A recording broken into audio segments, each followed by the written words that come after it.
Alors, ce que vous m'avez demandé, c'est d'essayer de voir quand on fait un pèlerinage, quand on fait un voyage en Israël-Palestine, disons en Terre Sainte, il y a un certain nombre de passages obligés.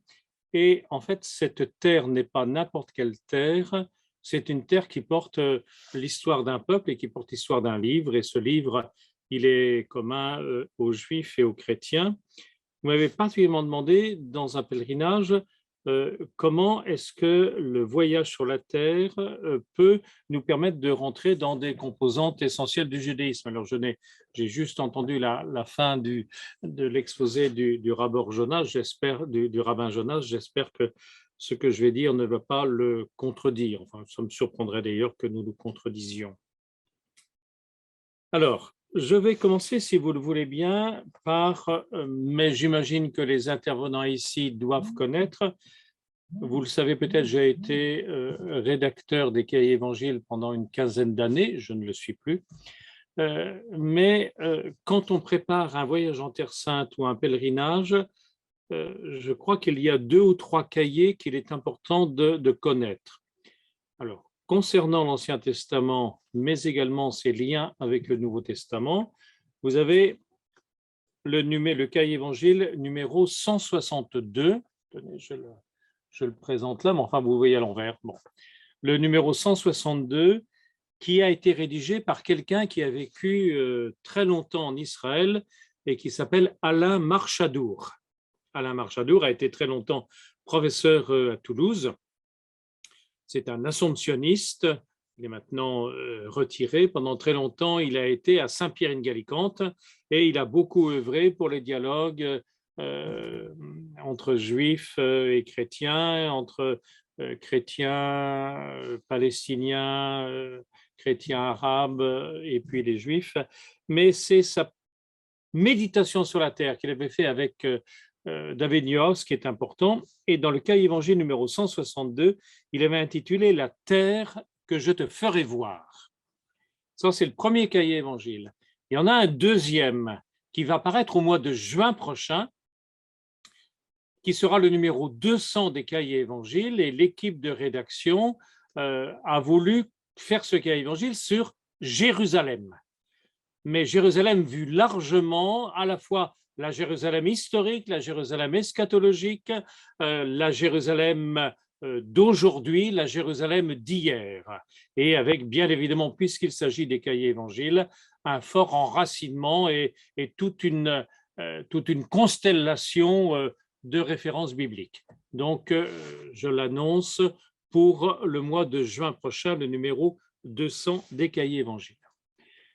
Je vais commencer, si vous le voulez bien, par vous donner une espèce de poème, un index à la matière de Prévert que Alain Marchadour avait rédigé à la fin de ce cahier qui date d'il y a une dizaine d'années, ça date de 2012. Et quand il parle de la Terre, il parle de la Terre, j'allais dire à la fois de la planète, mais bien évidemment également de la terre d'Israël. Et dans la terre d'Israël, pour le judaïsme, ce qui est important, c'est Jérusalem. La terre informe, tohu bohu. La terre mise en ordre. La terre confiée pour la cultiver et la garder. La terre ensanglantée. La terre inondée puis asséchée. La terre que je te ferai voir. Ces 6 petites phrases, ces 6 syntagmes sont tous en référence avec le livre de la Genèse. La terre promise, perdue, conditionnelle, retrouvée. La terre, mémoire du passé, c'est l'histoire. La terre, trace de civilisation perdue, c'est l'archéologie. La terre, c'est un espace géographique délimité par des frontières. La terre, c'est un espace textuel inscrit dans les Écritures. La terre, c'est un espace symbolique du royaume sans frontières. La terre, rêvée par les Juifs de la diaspora depuis le retour d'exil. la terre inventée, la terre fantasmée et utopique, construite dans la prière, l'année prochaine à Jérusalem, la terre portative de la Torah, la terre disputée entre les peuples, c'est la géopolitique, la terre théologique, géothéologique, la terre sacralisée dans sa dimension matérielle, la terre humano-divine, sacralisée par l'être de l'homme, la terre explorée, la terre critiquée, la terre habitée, la terre occupée. Parenthèse, les occupations sont multiples, occupations cananéennes, israélites, égyptiennes, assyriennes, babyloniennes, perses, macédoniennes, ptoléméennes, séleucides, romaines, byzantines, perses, arabes, croisées, ottomanes, jordaniennes, israéliennes, palestiniennes. Ça, c'est pour la terre occupée. La terre partagée, la terre sainte, la terre sacrée, la terre exemplaire, la terre de Dieu.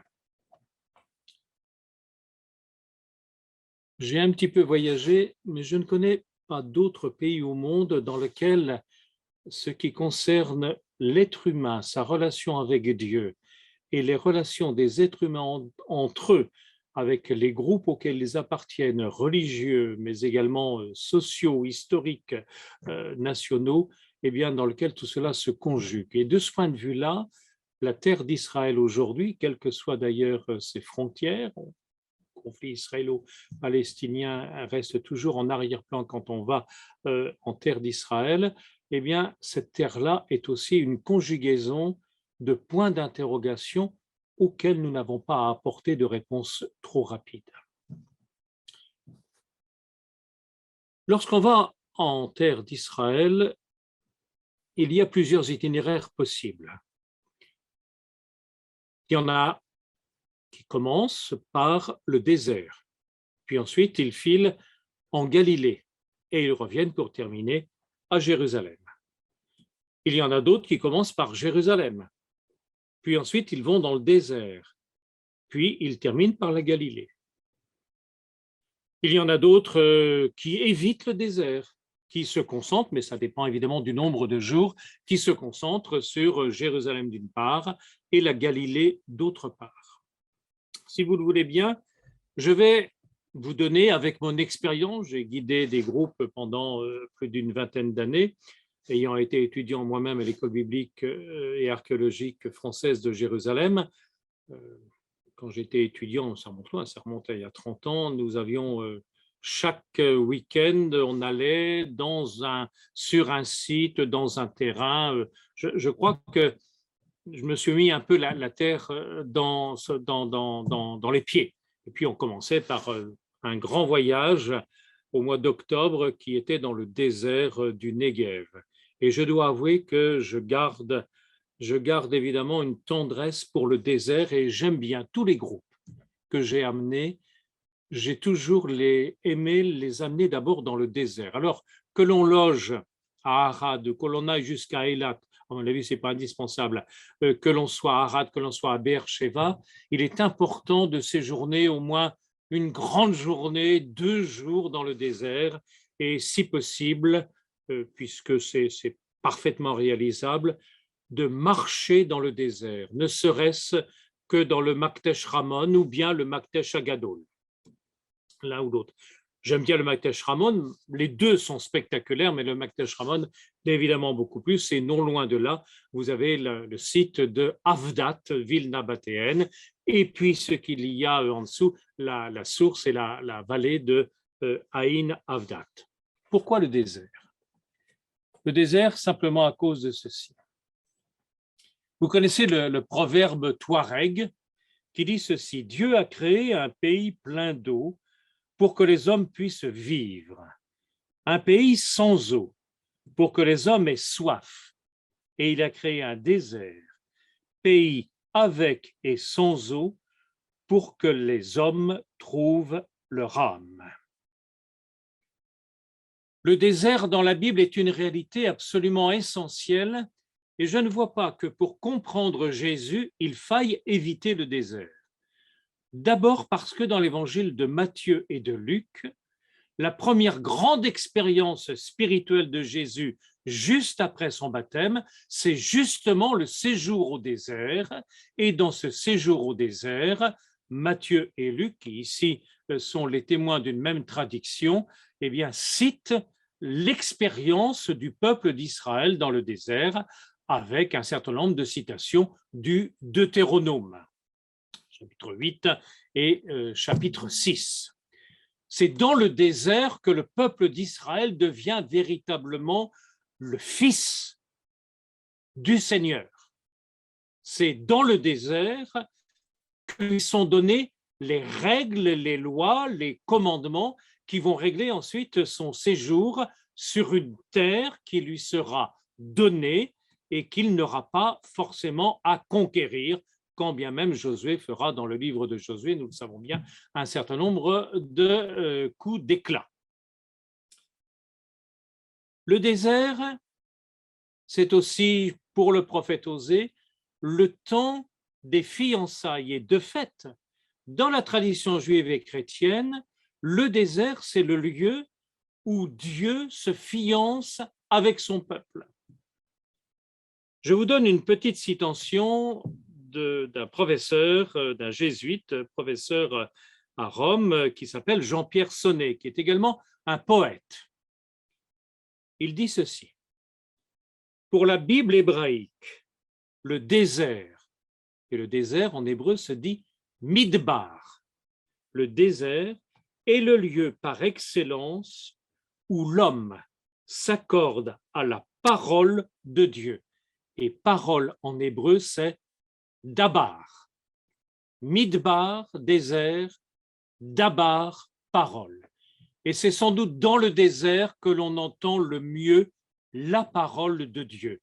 C'est dans le désert que pour le peuple d'Israël, il y a eu l'écoute, l'épreuve de l'écoute de la parole de Dieu, l'épreuve de son observance, mais également la joie de pouvoir la pénétrer et la comprendre, la joie de la voir s'élaborer peu à peu au long de ces 40 années symboliques.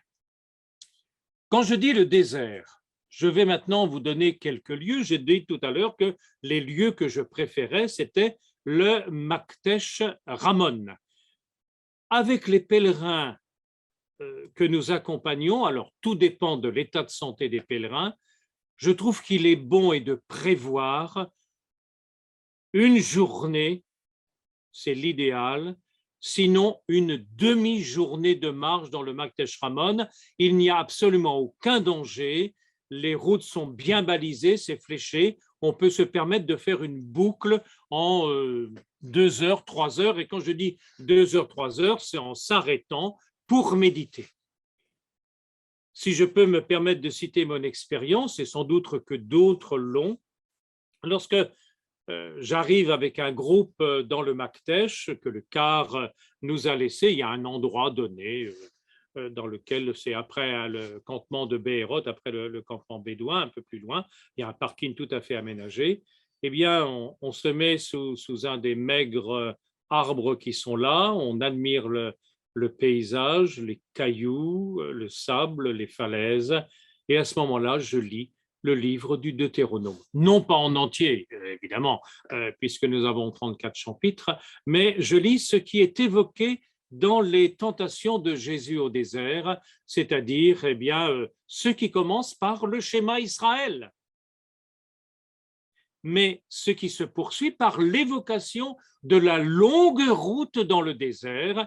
Et ici, Deutéronome 8 est évidemment bienvenu, d'autant que Deutéronome 8 continue par évoquer, par avoir une description poétique et utopique de la terre, qui est une terre pleine d'eau, qui est une terre avec des oliviers, avec de la vigne, avec des figuiers, avec tout ce qu'il faut pour vivre et pour vivre en fraternité.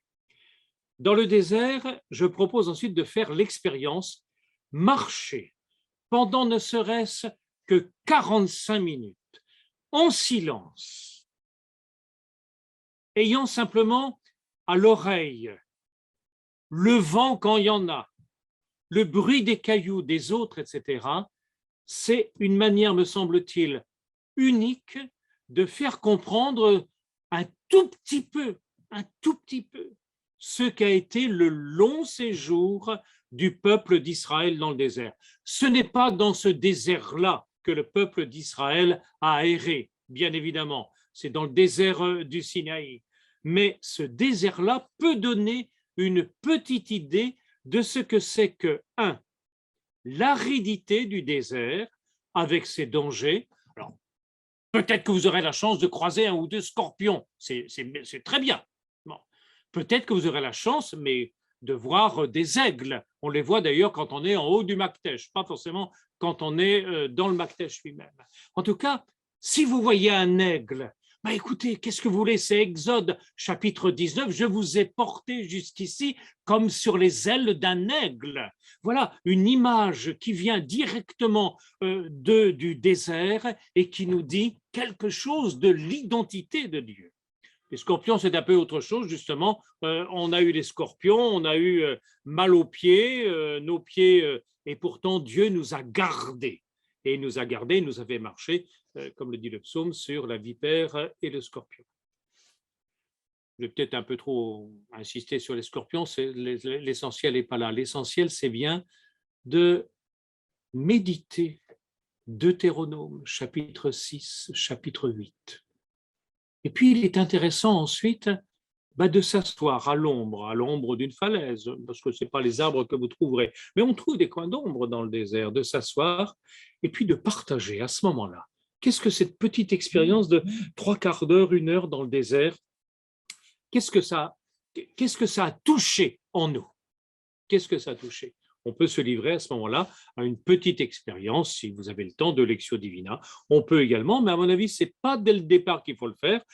C'est beau de célébrer dans le désert, mais on le fait plutôt vers la fin. Si vous prenez dans le Maktesh Ramon, si vous avez bien préparé votre voyage avec l'agence, si vous faites la boucle à laquelle je pense et que j'ai en tête, vous arriverez à un moment donné à un endroit dans lequel il y a une source. Alors, il faut, pour y arriver, il y a tout un moment assez aride et le car peut d'ailleurs venir nous chercher à cet endroit-là. Il se trouve, c'est quelque chose qui se trouve à la droite de l'endroit où il nous a laissé au point de départ. Et cette source est là une tradition, c'est, paraît-il, c'est comme ça que j'en ai hérité, c'est celle où Agar s'est écroulée après avoir été chassée pour la 2e fois par Abraham. Chassée par Abraham, plutôt chassée par Sarah, en l'occurrence, puisque Sarah a forcé la main d'Abraham pour éloigner Agar et Ismaël. Et je crois que là où il y a un petit peu d'eau, là où vous avez une végétation qui est pas bien grande, vous avez hélas parfois aussi des papiers gras. Mais dans cet endroit-là, je crois qu'il est beau de relire les 2 passages de l'histoire d'Abraham où il est question de ce rapport avec la femme égyptienne, où il est question d'Ismaël, où il est question également du premier épisode de Genèse chapitre 16 jusqu'au 2e épisode de Genèse chapitre 20, où il est question également de la façon dont Dieu a modifié fondamentalement Abraham. Je n'en dis pas plus pour l'instant parce qu'Abraham, je vais y revenir dans un instant. Si vous allez à Beersheba est la grande ville d'Israël, vous savez bien que à Tel Aviv, on s'amuse, à Jérusalem, on prie, à Beersheba, on travaille. Beersheba, vous avez le tel de Beersheba, il n'y a pas grand-chose à voir avec Abraham, mais si vous y alliez, au cas où votre guide, après qu'il vous ait fait les explications archéologiques, il n'est pas inintéressant de reparcourir brièvement, je ne dis pas de lire, mais que quelqu'un dans le groupe soit chargé de résumer un peu l'histoire d'Abraham, car l'histoire d'Abraham, elle est en deux grandes parties. D'une part, du chapitre 11 jusqu'à la fin du chapitre 16, et la deuxième grande partie, 14 ans après, c'est du chapitre 17 jusqu'au chapitre 25. Et là, parce que Beersheba, c'est le lieu d'un serment, et d'un serment avec des étrangers. Ce n'est pas absolument indispensable, cette évocation d'Abraham qui me semble néanmoins nécessaire, parce que c'est Abraham que la terre a été promise, promise non pas pour lui, mais pour ses descendants. Donc, il est essentiel que ce soit dans le désert que nous évoquions Abraham. Évoquer Abraham, on peut également le faire, mais actuellement, c'est assez difficile. Si vous pouvez le faire, ça reste toujours un moment exceptionnel, c'est Hébron. Hébron est le tombeau des patriarches. Alors, vous savez que le tombeau des patriarches, donc cet ancien bâtiment où Hérode a mis un peu de sien, qui ensuite a été transformé en église, est désormais séparé en deux, avec d'une part une mosquée et de l'autre part une synagogue. Que vous alliez d'un côté ou de l'autre, de toute façon, il y a ici le contact avec une autre religion que la nôtre. Et ceci est également en terre d'Israël quelque chose d'absolument exceptionnel, et ce que nous allons retrouver, ce que nous retrouvons bien évidemment à Jérusalem même, avec ce que j'appelle les trois cailloux, le plus beau qui est évidemment le temple du rocher, le plus émouvant qui est pour moi le kotel, que je n'appelle jamais mur d'élémentation, parce qu'on ne s'y lamente plus, on y prie, le kotel, le lieu avec lequel Dieu communique avec son peuple, et pour nous chrétiens, évidemment, le lieu vide qui est le Saint-Sépulcre, le tombeau, signe de la résurrection du Christ Jésus. Je reviens à Hébron. À Hébron, on dit le tombeau des patriarches. Il faut relire à ce moment-là, il faut relire le chapitre 24 du livre de la Genèse, puisque c'est dans le chapitre 24 que vous avez le très beau passage où Abraham dit qu'il vit dans le pays que Dieu a promis à sa descendance, qu'il vit en étranger et en émigré, en étranger de passage, et il y vit en émigré, mais pour son épouse aimée, pour Sarah, il va demander d'acquérir un lopin de terre.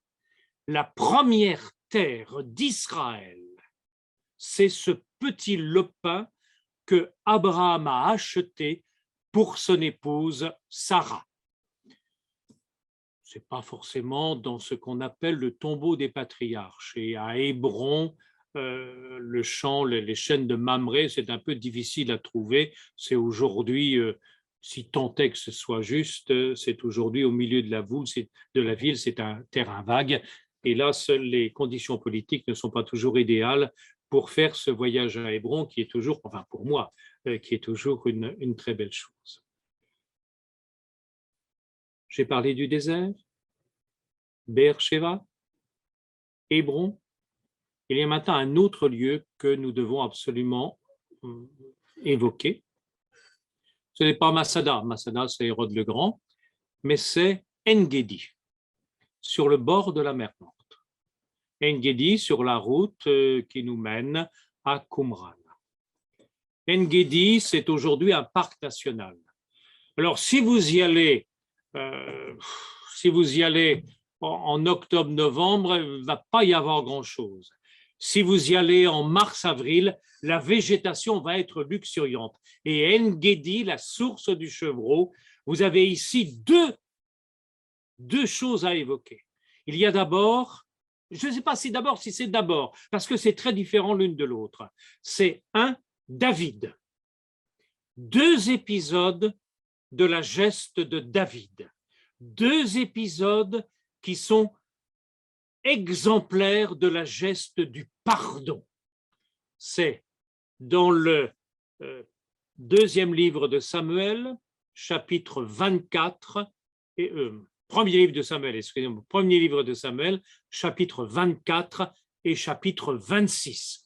Ces 2 passages sont 2 passages où David est mis en face, enfin pas tout à fait, mais David, c'est David, le Messie d'Israël, proclamé par Samuel et choisi par Dieu, qui est ici en opposition avec le Messie réel qui est Saül.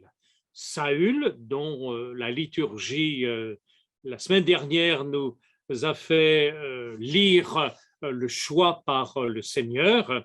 David qui est grand, j'ai dit David, je parlais de Saül. Saül qui est grand, qui est beau, qui est fort, qui dépasse tout le monde d'une tête, qui est le plus beau des hommes, eh bien va hélas se déconsidérer aux yeux de Dieu. Et donc Samuel, à qui le Seigneur va dire, mais enfin, tu vas arrêter de pleurer et maintenant je t'envoie, il faut aller de l'avant. Donc je t'envoie voir, donc c'est le premier livre de Samuel, la fin du chapitre 15 et le chapitre 16. Je t'envoie donc à Bethléem.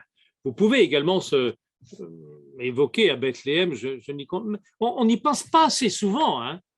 À Bethléem, on y va à cause de la grotte de la Nativité, mais je pense qu'évoquer également le choix de David est là quelque chose d'absolument, je ne dis pas essentiel, mais c'est important. Je reviens à En-Gedi. En-Gedi, c'est donc les chapitres 24 et 26, et il y a un ou deux lieux où évoquer. Quand vous marchez, donc vous marchez dans le parc, vous verrez des damans, bien évidemment, enfin, si vous pouvez les voir, ils ne sont pas farouches du tout. Vous marchez un tout petit peu, puis à un moment donné, vous allez arriver à une cascade. Habituellement, il y a beaucoup de monde ici, des Juifs ou bien des Arabes, et vous avez des touristes également, il y a nous, les pèlerins. Et donc, vous avez cette cascade. Bon, s'il fait très beau, il y a beaucoup de monde. Si vous êtes en hiver, eh bien, la cascade elle fonctionne toujours. Et vous avez ici ce qui pourrait s'apparenter à une grotte. C'est dans cette grotte qu'il faut lire donc le chapitre 24 et le chapitre 26. Plutôt le chapitre 24, c'est le moment où Saül, ayant un pressant besoin, se met à l'écart de son camp dans une grotte pour faire son petit besoin. Et au fond de la grotte, il se trouve que vous avez David et ses compagnons qui sont donc en fuite puisqu'ils ont choisi la guérilla, ils ont été exclus, ils sont poursuivis par Saül. Et David vous avez à ce moment-là quelqu'un autour de lui, un de ses amis qui va jouer le rôle du tentateur et qui lui dit, mais maintenant Saül est à ta portée, vas-y, tue-le et tu vas être roi sur Israël. Et David dit, non, je ne porterai pas la main sur celui que le Seigneur a choisi. Autrement dit, c'est entre moi et puis celui qui est le coupable, celui qui est mon ennemi, il y a la parole du Seigneur. Relisez ce chapitre 24, relisez cette façon dont David n'écoute pas la voix du tentateur, mais se met devant la parole de Dieu et va accorder son pardon à Saül. Il va simplement couper un bout du pan de son manteau et ensuite il va lui parler. Le chapitre 26 est un tout petit peu identique, c'est dans une vallée. Un peu plus loin, vous avez donc David qui va pénétrer dans la tente de Saül et qui là va prendre ses armes et qui ne va pas le tuer. Donc un bel exemple de pardon. Dans ma Vendée natale, il y a une ou deux églises dans lesquelles le ne nous soumet pas à la tentation, mais pardonne-moi, non, pardonne-nous nos offenses comme nous pardonnons à ceux qui nous ont offensés, sont illustrés par cet épisode de David faisant grâce à Saül dans une grotte du désert de Judée. Donc le personnage de David, je crois qu'à En-Gedi, c'est essentiel. Et vous avez maintenant le cantique des cantiques. Et alors, si vous allez à En-Gedi, je pense qu'il n'existe pas de plus beau lieu en Israël. Alors, vous pourriez le faire également autour du lac de Tibériade, à Capharnaüm, par exemple, quand les hibiscus sont en fleurs. Il faut choisir un endroit qui est très fleuri, parce que le cantique des cantiques, il faut absolument le lire, au moins les deux premiers chapitres, chapitre 1, chapitre 2, et que dans le groupe, il y ait quelqu'un qui lit bien, quelqu'un qui est un comédien, un apprenti comédien, un jeune, quelqu'un qui est habitué à lire le dimanche et qui sait ce que c'est qu'un rythme. Les traductions sont diverses, à la limite, peu importe, je connais mes traductions. Celle de la liturgie est très bien, hein. dans l'occurrence, mais toutes les autres ont également leurs qualités et leurs défauts. Parce que dans ce paysage qui peut être pris comme un paysage d'Éden, alors évidemment, si vous n'avez pas ici les familles juives ou arabes qui, avec leurs enfants, en même temps, pourquoi pas, c'est un cadre donné, mais le Cantique des Cantiques mérite d'être, j'allais dire, reçu comme ce qu'il est, un poème sur la terre d'Israël. Car entre les deux amants, entre lui et elle, vous avez les images aériennes. Alors, vous avez les colombes, ça c'est elle. Vous avez la gazelle, ça c'est lui. Donc, des animaux légers. On ne parle pas d'éléphants dans le Cantique des Cantiques. Et si je dis éléphant, c'est que vous savez que les éléphants et les damans que l'on voit sont apparentés, paraît-il, physiologiquement. Je reviens au Cantique des Cantiques. Le lire là. Et le lire et le relire ensuite, tout au moins une partie. Le relire devant Jérusalem, devant le temple, alors que vous soyez sur l'esplanade, donc un peu à l'écart quand vous venez de la ville juive, ou bien que vous soyez devant l'hôtel Seven Arches, sur le mont des Oliviers. Il n'est pas inintéressant de relire une partie du Cantique des Cantiques, en particulier le texte que l'on lit très souvent lors des mariages. Mon bien-aimé qui vient, je viens vers toi, ma colombe, ma toute belle, etc. Parce que vous savez que le Cantique des Cantiques, dans la tradition juive, c'est le texte qui est lu au moment de Pâques. Et le fiancé qui court sur les monts, c'est le Seigneur. Et il vient au-devant de sa bien-aimée, qui est la communauté d'Israël. Voilà, En-Gedi, Cantique des Cantiques, David. Quand vous allez à Qumran, mais là, du coup, nous sommes à l'aube du Nouveau Testament, je trouve qu'à Qumran, je crois qu'ils sont en train de… La dernière fois que j'y suis allé, mais ça remonte maintenant avant le confinement, ils étaient déjà en train de refaire non seulement l'installation sur le site, mais sans doute les vidéos initiales. Bon, il y a tout ce qui est dit des Esséniens, c'est bien, mais je crois que c'est le moment idéal de s'intéresser à ce que c'est que l'écriture. Pourquoi donc faut-il écrire? Et c'est également non seulement la question de l'écriture, parler des manuscrits de Qumran si vous voulez, c'est toujours intéressant. Et en plus, si après vous allez au musée du livre, alors vous verrez évidemment le grand rouleau d'Isaïe, qui est absolument évidemment exceptionnel, qui était un chef-d'œuvre absolu issu du passé, d'autant que c'est Isaïe quand même le grand poète de la consolation d'Israël. Donc, à Qumran, la question de l'écriture, qu'est-ce que c'est que écrire et qu'est-ce que c'est que lire? Voilà, ça c'est un lieu, d'autant que le site est assez bien aménagé.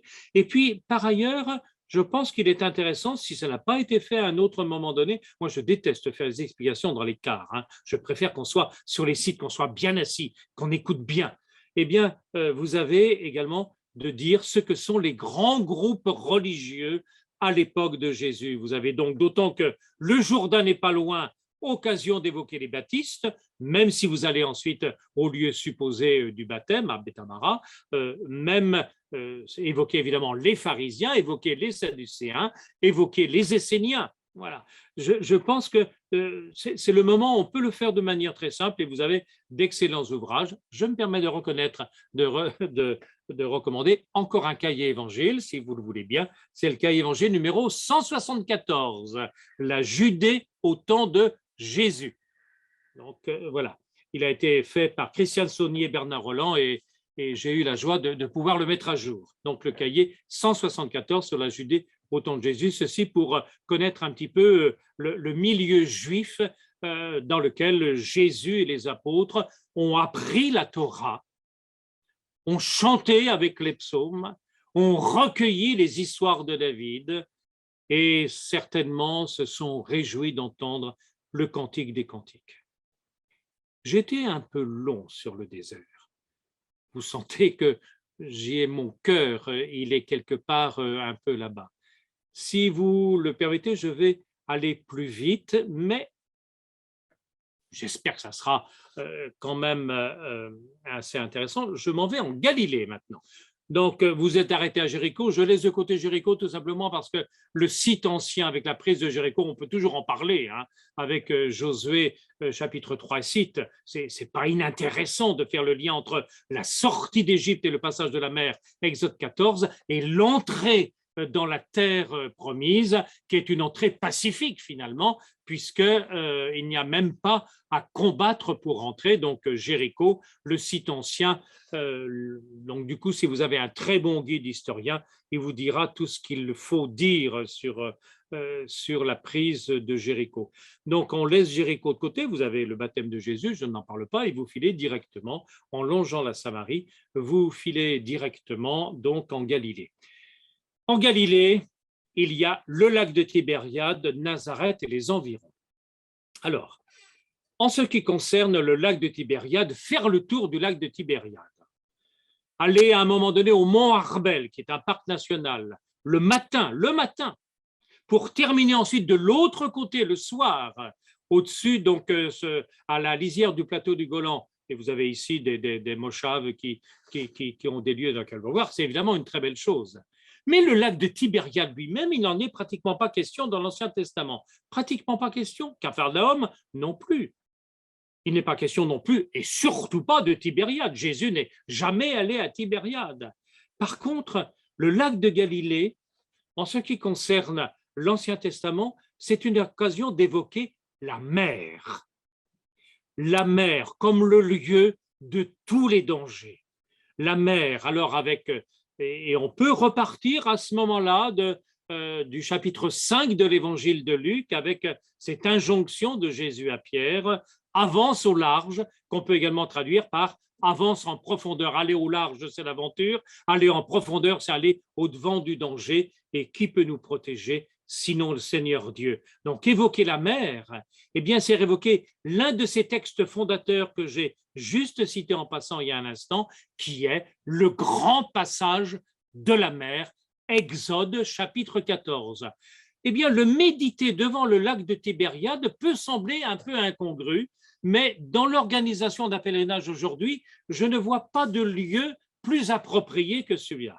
Et puis quand même, s'il faut donner à nos pèlerins chrétiens ce qu'est le terreau de la foi chrétienne, le terreau étant la foi juive, nous nous souvenons tous que dans la nuit pascale, parmi tous les textes qui sont donnés, Exode 14 est l'un de ceux qui sont incontournables. Donc, évoquer la mer, évoquer l'imaginaire de la mer, et puis, à ce propos-là, rappeler le grand texte d'Exode 14. On peut également, mais là, ce serait plus approprié devant le temple lui-même. J'ai évoqué tout à l'heure le cantique d'érotique. Évidemment, vous avez Ézéchiel chapitre 47 avec la source qui sort du côté du temple pour dévaler dans la vallée du Jourdain. Et lorsque, auparavant, on vous a vu ce qu'est la mer morte avec les problèmes actuels, hein, puisque son niveau baisse et que ça devient catastrophique, lorsqu'on a perçu ce qu'était l'aridité du désert, eh bien, la vision utopique d'Ézéchiel ne peut que ressusciter en nous une attention au Seigneur qui est le Dieu de la vie. Du lac de Galilée, vous allez évidemment à Nazareth. Je ne peux pas parler de la basilique de l'Annonciation, tel n'est pas mon propos. Mais par contre, je ne vais jamais à Nazareth sans inscrire dans le programme au minimum une demi-journée à Séphoris. Séphoris est non loin de Nazareth. C'est beaucoup mieux que Beth-Shean, sincèrement pour moi, hein. Ça nous donne ce que c'est qu'une ville romaine et byzantine. Alors, vous avez de très belles mosaïques. Donc, à Séphoris, on en avait une qu'on appelle la Joconde du Nord, c'est sans doute un peu exagéré, mais parce que vous avez un jour un mosaïste qui a eu le coup de génie représentant les saisons dans une maison particulière, d'ailleurs une mosaïque dédiée à Dionysos, qui n'a rien à voir avec le christianisme ni avec le judaïsme, donc d'avoir c'est une très belle tête de femme dans un bâtiment qui est aujourd'hui couvert. Vous avez d'autres mosaïques sur le site même, mais le site lui-même est intéressant, pour son histoire. Si vous avez un excellent guide qui peut vous faire une histoire, c'est intéressant qu'il nous dise quand est-ce que ça a été construit. Parce que c'est une ville qui date finalement du 1er siècle avant Jésus-Christ, une guerre plus, et qui s'est développée ensuite au 1er siècle, et puis sous l'époque romaine et byzantine. Donc là, vous avez le contact entre juifs et non-juifs. Dans le Talmud, vous avez quelques histoires de conflits entre chrétiens et juifs qui se déroulent justement à Séphoris. D'après la légende également, Joseph Charpentier, habitant Nazareth, aurait travaillé au chantier de Séphoris. Donc, Séphoris, c'est pour moi le lieu du contact entre juifs et non-juifs, entre chrétiens et juifs. Alors, on sait qu'à un moment donné, il y a eu un évêque, mais on sait qu'également, après la chute de Jérusalem, vous avez eu un certain nombre de savants juifs, pharisiens, qui sont allés à Séphoris. Alors, il y a Yohanan ben Zakkai qui en a amené un certain nombre donc dans la plaine du côté bon, le nom m'échappe maintenant. Yavne. Yavne, merci, c'est du côté de Yavne, Jamnia. Donc, mais vous avez également à Séphoris, à un moment de temps dans la citadelle, mais je pense que c'est plus le cas maintenant, il y avait une très belle évocation de ce qu'était le Talmud, de ce qu'était la Mishnah et de ce qu'était la Gemara. C'était un moment idéal pour se rendre compte de la puissance d'actualisation générée par la foi juive de la méditation des Écritures. Et vous avez la synagogue. Alors, elle est un peu à l'égard du site. Il faut descendre un peu pour y aller, mais là encore, si le car vous a laissé un bon endroit, il vous récupère non loin de la synagogue, c'est-à-dire pas très loin de l'amphithéâtre. Et donc, dans la synagogue, parce que vous avez là des représentations figurées sur le sol de la synagogue. Alors, si vous n'allez pas à Séphoris, vous avez également la synagogue de Beth Alpha, qui ont le même programme iconographique. Beth Alpha, c'est un peu quand on vient de la Samarie et avant d'arriver à Tibériade. Donc, c'est dans un kibbutz.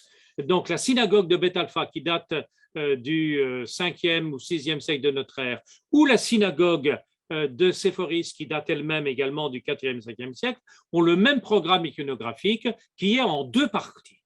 Programme iconographique des offrandes pour le temple de Jérusalem.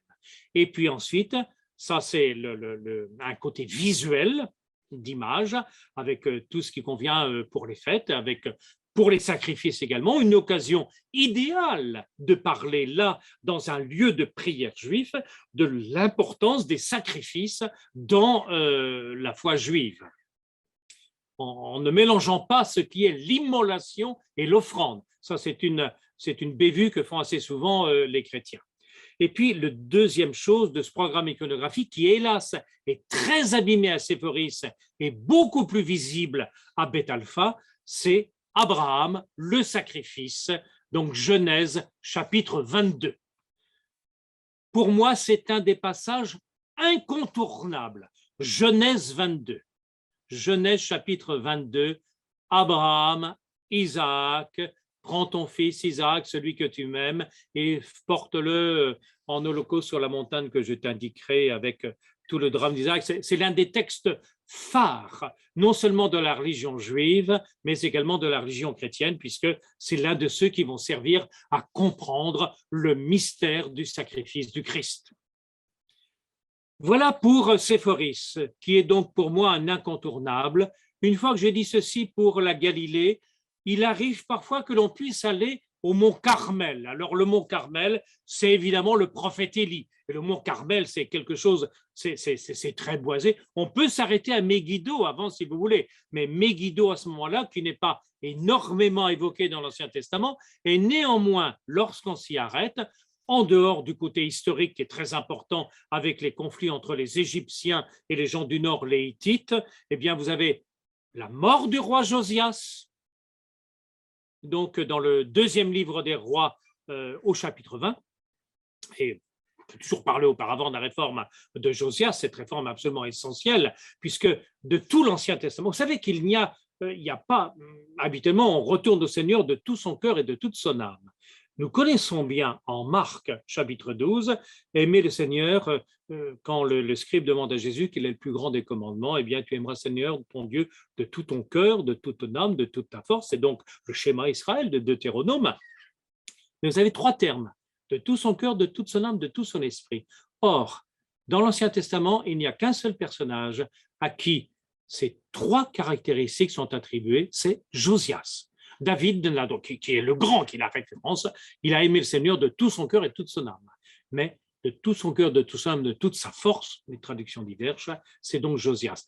Josias est mort à Megiddo lors d'un conflit entre Égyptiens et Assyriens. Et puis évidemment, là, mais c'est hors de mon propos, Megiddo, c'est aussi l'Armageddon. Il y a eu un film très mauvais qui est passé il y a quelques jours à la télé. Donc l'Armageddon, donc le dernier combat du livre de l'Apocalypse, chapitres 19 et 20. Sur le mont Carmel, évidemment, et là au lieu où vous avez actuellement un petit sanctuaire qui est, si mes souvenirs sont exacts, tenu non pas par des carmes mais par des capucins, vous avez le petit sanctuaire où on fait évidemment, on évoque Élie, donc Élie, qu'on aurait pu évoquer dans le désert, mais lorsqu'on va en Israël, je préfère évoquer la figure d'Élie avec le double voyage. D'une part, le voyage sur le mont Carmel avec ce sacrifice mis en scène de façon spectaculaire, les 450 prophètes de Baal d'un côté et puis le prophète Élie tout seul de l'autre. C'est donc dans le premier livre des rois, chapitre 18. Et puis vous avez juste après, alors là c'est la victoire, Dieu est un super Baal, il est spectaculaire, il s'est imposé et on exécute tout le monde. Et puis vous avez ensuite évidemment le chapitre 19. Le chapitre 19 du premier livre des rois, puisque la violence dont Élie s'est cru le lieutenant, la violence divine, n'a changé aucunement le cœur de la reine Jézabel, qui va lancer une fatwa contre lui. Et donc, Élie est obligé de partir dans le désert, laisser son serviteur à Beersheba, et ensuite il va marcher 40 jours dans le désert pour rejoindre la grotte où Dieu aurait parlé avec Moïse. Donc, et c'est là où vous avez ce qui est pour nous absolument essentiel, c'est le murmure du fin silence, puisque Élie, ayant écarté tout ce qui est manifestation de violence, est capable de reconnaître le Seigneur uniquement dans le murmure du fin silence. Mais évoquer cette page absolument essentielle de la foi juive et chrétienne sur le mont Carmel, à mon avis, il faut l'évoquer après, je veux dire en contre-exemple du sacrifice du mont Carmel au chapitre 18. Dernière étape, et je vais terminer là-dessus, Jérusalem. Jérusalem est évidemment un lieu dans lequel les fantasmes chrétiens se conjuguent, parce que Jérusalem, ce sont les derniers jours de la Passion. À Jérusalem, vous avez le chemin de croix. Je vous l'ai dit tout à l'heure, vous avez ces trois lieux absolument essentiels des trois grandes religions, le dôme de la roche, le Kotel, donc le mur de prière, et puis vous avez le Saint-Sépulcre. Moi, chrétien, je vais prier au Kotel. Et il m'arrive de mettre un petit papier. Parfois, on me donne un petit papier à glisser dans le mur. Vous savez que le Kotel, c'est un peu une boîte à lettres. C'est quand on a quelque chose à dire au Seigneur et qu'on veut qu'il n'y a que lui qui le dise, qu'il l'entende, eh bien, on l'écrit sur un petit papier et on le glisse entre les pierres du Kotel. Voilà. C'est une tradition juive qui, je pense, est une belle tradition. Et vous savez que lors de leurs voyages successifs, à commencer par le pape Jean-Paul II, eh bien, lui aussi a glissé un petit billet dans le Kotel. Et je vais évoquer à propos du Kotel une belle image, une légende qui est reprise par des poètes et qui nous vient encore du Cantique des Cantiques. Vous savez que dans le Cantique des Cantiques, à un moment donné, le bien-aimé vient voir la bien-aimée, mais ils ne peuvent pas se parler parce qu'il y a un grillage. Le bien-aimé est derrière le mur et je peux lui parler à travers le grillage. Eh bien, le kotel, c'est exactement ça. C'est le mur qui sépare la communauté priante du Seigneur Dieu. Derrière le kotel se tient le Seigneur Dieu d'Israël qui est venu comme le bien-aimé bondissant sur les collines. Il est là et il m'entend. Il m'entend si je lui parle. Ça, c'est pour l'importance du kotel.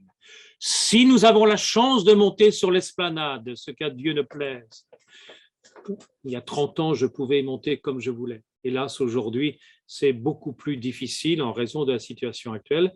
Mais si nous avons la chance de monter sur l'esplanade du temple, eh bien, il y a évidemment le dôme de la roche. Et à ce moment-là, le guide évoquera l'importance du dôme de la roche à la fois dans le judaïsme et dans l'islam. Alors, pour le judaïsme, vous avez 2 épisodes. Genèse 22, encore une fois, puisque selon une tradition qui est présente dans le livre des Chroniques, c'est là, sur ce mur, où il n'y avait pas à ce moment-là le temple, que Abraham aurait élevé l'autel sur lequel Isaac avait ensuite été ligoté. Donc, encore Genèse 22 qui vient ici, et pour nous chrétiens, la référence pour comprendre le sacrifice du Christ. Et puis, la deuxième chose, c'est que sur l'esplanade, nous sommes là où il y a eu autrefois le temple de Jérusalem, que vous pouvez également observer si vous allez au musée d'Israël, puisque désormais la maquette du 1er siècle se trouve visible par tous, et si vous avez quelqu'un puis qui peut commenter la maquette, eh bien, vous pourrez ensuite faire un rapport entre ce qu'on a vu sur l'esplanade du temple et ce qu'on voit dans la maquette. Dans Jérusalem même, vous avez plusieurs lieux. On vous montre parfois, alors on montre forcément le Cardo, qui est la voie romaine, mais on vous montre parfois aussi un mur du 7e, 8e siècle. C'est peut-être l'évocation d'évoquer une histoire de Jérusalem au long des siècles. Jérusalem, j'allais dire, sous David, Salomon, sous Ézéchias, Josias, au moment de l'exil, 587 avant Jésus-Christ, puis ensuite le retour d'exil et la renaissance du judaïsme à ce moment où les prêtres chargés du temple ont pris les choses en main pour essayer de renouveler le cœur du peuple de Dieu. De Jérusalem, j'en dis pas plus, vous avez énormément de choses, mais surtout, ne nous focalisons pas, nous chrétiens, sur Jérusalem, lieu chrétien, ou bien lieu de conflit entre juifs et musulmans, car Jérusalem, c'est un lieu sacré pour les musulmans, bien évidemment, c'est un lieu sacré pour nous chrétiens, très certainement, c'est également un lieu important pour le judaïsme. Lorsque j'ai commencé par évoquer la terre d'Israël, vous avez, me semble-t-il, dans la tradition juive, et que nous pouvons reprendre, la terre d'Israël est essentielle à l'identité juive. Et Jérusalem est essentielle pour comprendre la terre d'Israël. On ne fait pas l'un sans l'autre et on ne peut pas les séparer. Alors c'est une chose qui nous est parfois un peu difficile à comprendre. Eh bien, il faut l'accepter comme une parole autre sur laquelle je n'ai pas forcément de réponse définitive. Je vous remercie beaucoup